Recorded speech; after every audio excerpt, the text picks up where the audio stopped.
The second dilemma. It occurred when the commentators of the Qur'an, centuries after its revelation, tried to connect every verse with a certain historical event, calling the process Shaan-e-Nuzool, circumstances of a revelation. Here the words and terms of the Qur'an were given tailor-made meanings to fit the supposed story, with total disregard to their original vibrant meanings, concepts, and messages. This deplorable practice only serves to bind the verses of the timeless Qur'an to some supposed incidents and chain the word of God in another set of shackles.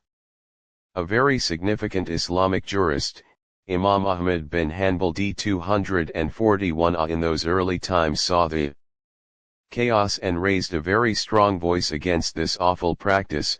Three kinds of books are absolutely unfounded: Maghaazi, Malaahem and Tafseer, the exalted prophet's battles, his dreams, and exposi shins of the Qur'an done by ancient scholars. Ref. Tazkaratil Madhuwa'at by Sheikh Muhammad Tahir al-Makki and Madhu'at Kabir by Mullah Ali Kari. Worst of all, and inevitably so, this conjecture of Shaan-e-Nuzool was attributed to the exalted prophet and his noble companions. This led people into believing that this was how they, the prophet and his companions, used to understand the Qur'an.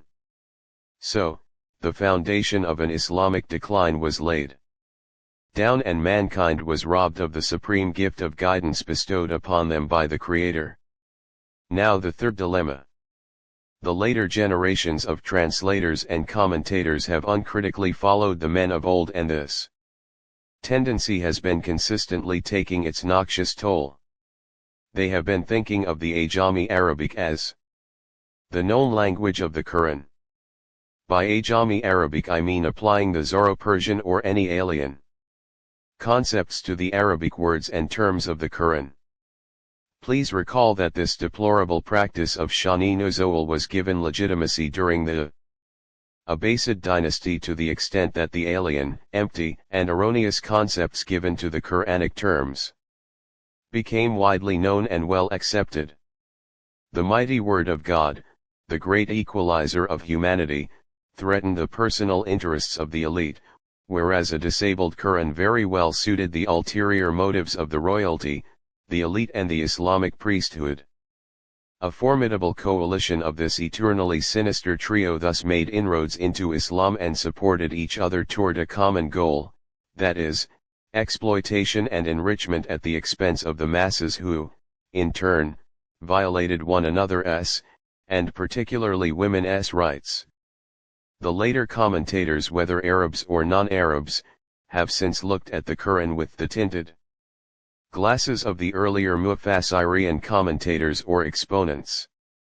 This dilemma has only helped perpetuate the pathetic state of mental slavery of the Islamic world to this day. The bewilderment. Muslims, then, keep wondering, what went wrong, what has happened to us, how can we stand up, which way should we go, what brought upon us the current, in fact, the last many centuries of global humiliation. Is a renaissance possible? If yes, how is it possible? The answer is one word: Al-Qur'an, in its true meanings as the companions of the Prophet understood and strove to apply it, and, thereupon, success embraced their feet at every step and in every walk of life. Respected reader, right before you is my sincere effort to break free of those time-honored shackles of mental slavery, and to breathe in some fresh air, QXP the Qur'an as it explains itself. 12. God is the one who has created countless cosmic bodies. Sab Ismawatan. And like them many of the kind of earth. Min al-Ardi, his commands are delivered through all of them so that you may learn that God has the ultimate decisive power. Qadiran. Over everything, and that God encompasses and controls all with the knowledge of sciences. Ilman. 12. Chapter At-Talaq, 65.